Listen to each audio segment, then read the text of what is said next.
Good morning, good morning, good morning, and good morning, good morning, good morning. So actually, if everyone could bear with me 1 second.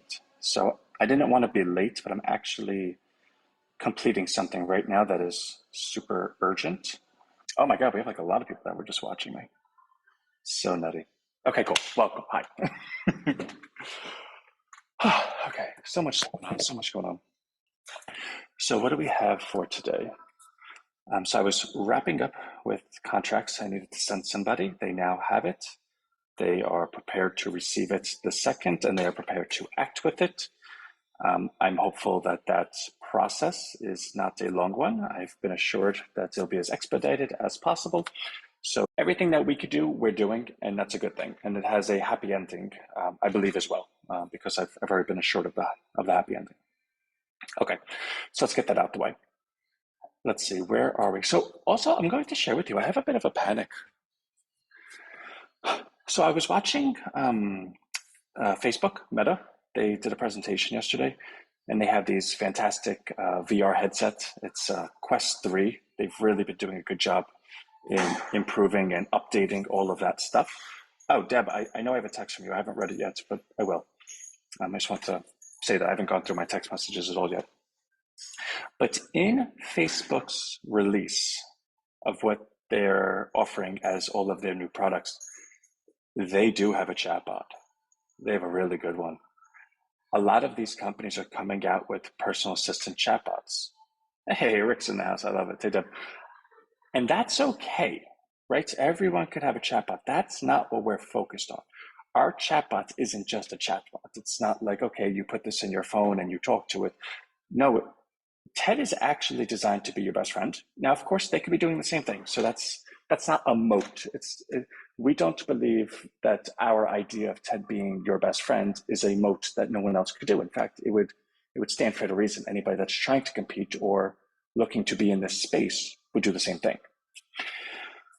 The difficulty is what makes us different or what sets us apart is a couple of things. One, we're total grassroots, right? Like we have a resume, we have a platform, we have a brand that is totally grassroots. Now, that's not to be confused with Anthony having delusions of grandeur that Rhino is this big multinational brand that everyone knows. That's not it, but in fact, that's actually the definition of what I am saying. The fact that we're so small and nimble that we can go to any place. Hi, I'm Anthony. This is Rhino. Take a look at our track record over the last 5, 6, 7 years. You see, we're not small in terms of, oh, they're a new startup that just started today. No, we have videos and articles and testimonials and products and platforms that go years past. And we're able to speak on them as well. How this led to this, led to this, led to this. The point being, we definitively have a brand that is, these are the grassroots people. These are the guys that are community oriented. They're like us. Like I could look at a community and we can share conversation and they can walk away saying, you're like us. I'm like you. We have that. That is not something that can be duplicated. Facebook cannot go anywhere and present themselves as the small guy that cares about community. That's not the case. But that doesn't have to be the case to be successful. When you're so large, there's a thing called money. You can maneuver the way you want to maneuver because you have the money to do so. That's what's making me panic. Because we have something that others don't. We have that you're like us, we're like you, kumbaya together. We also have the product, being TED. We also have the platform and the next 12 months identified. Like we have everything that we need in front of us. The panic part is it needs to be executed because I don't think we have a year to mess around. For instance, if 2024 did not happen, have our tour, if we didn't to reach out, we would fall behind and have a hurdle to climb. You see, right now, Facebook is putting out what their interpretation of what a chatbot looks like. We're putting out our interpretation of what we believe a chatbot looks like. These two chatbots are diametrically, I think is the word. Diabolical is like a bad thing. diametrically opposite, which means it's so new that in trying to win any individual, the salesmanship is equal. Facebook has to sell them, hey, this is our chatbot. This is why we like it. This is why we think you'll like it. Okay, great. Rhino has to sell it. Hey, this is our chatbot. This is why we think you'll like it. This is why you should join it. Okay. From the point of view of the consumer, that's two equal arguments. They can make the choice. And if you are community centric, you have the leg up because everyone's looking to find something more united, more community centric. I think if you ask anyone, what would you choose? Corporations or local business? I think the answer is fairly obvious. So we have the wind beneath our sails. The problem is, if we do not pursue this and if we fall behind on it, now we're trying to make that sale to someone who already adopted the Facebook version. You see what I mean? If we fall behind, we're making the sale to someone that says, well, I already have a chatbot. Tell me why yours is better. And when they already have the chatbot, and especially when it's the chatbot by the company that's much larger, that chatbot has much more functionality, has much more scalability, has much more cool gizmos, gadgets, bells, and whistles. That's something we'll lose. That's not a competition I want to be a part of. I've enjoyed how far ahead of the market we are.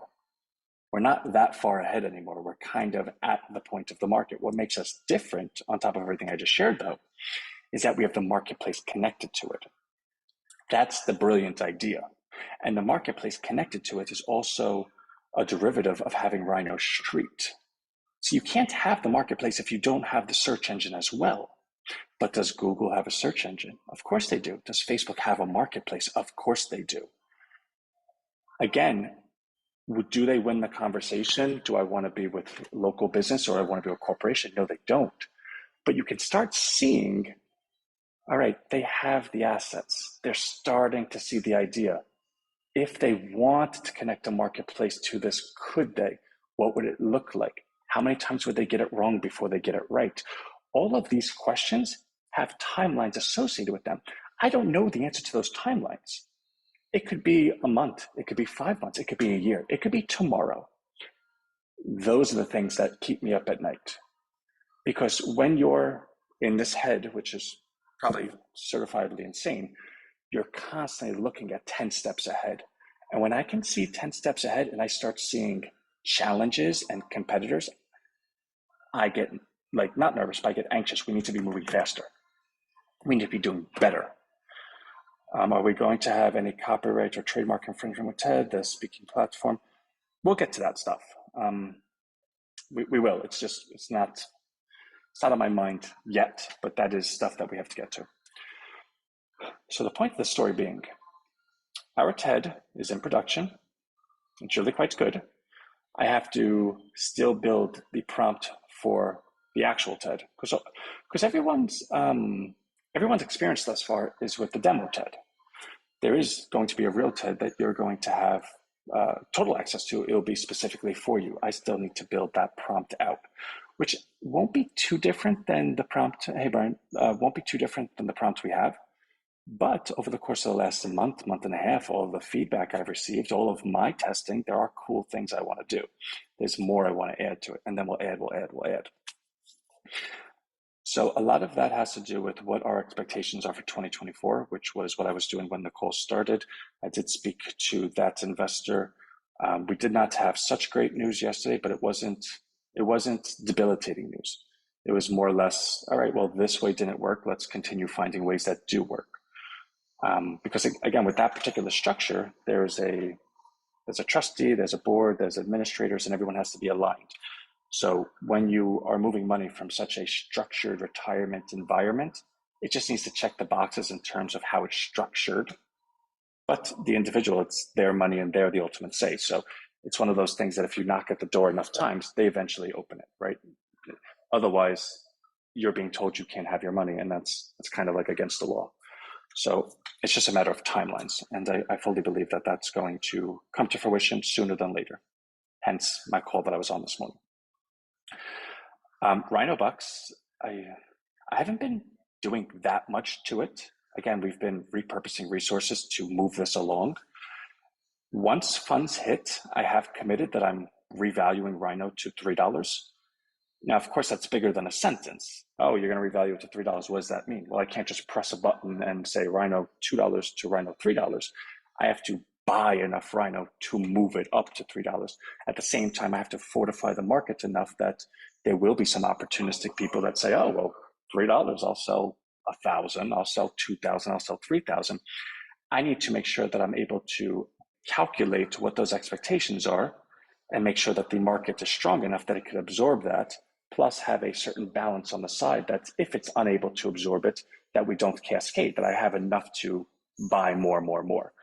What that amount is going to be, maybe it'll be 30,000, 40,000 that I have to have readily prepared to facilitate the sentence I just said. But I am going to revalue it to 3. That is going to happen upon receipt of the funds. And please don't. That's what banks do. Banks create money out of thin air. Who said we're creating money out of thin air? I don't even know. We're moving money from investment to investment. Rhino is an investment. It's a pool of funds.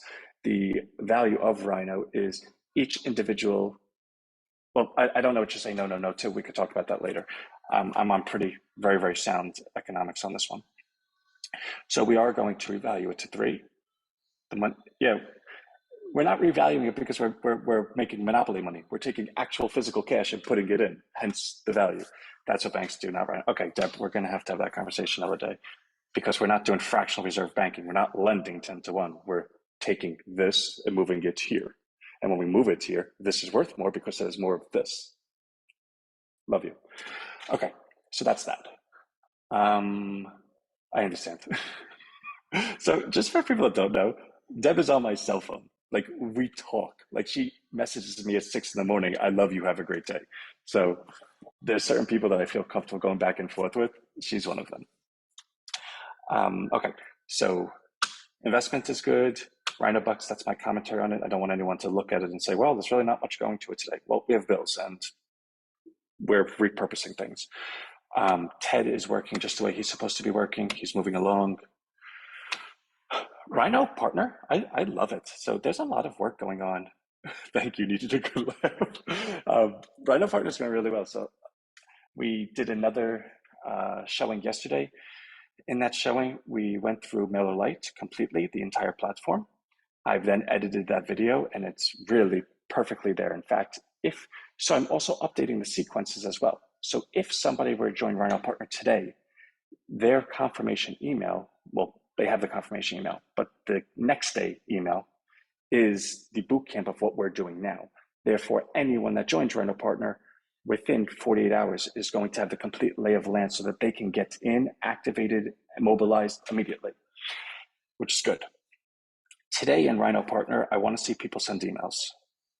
That's the goal. It could be a 5-minute call today, really.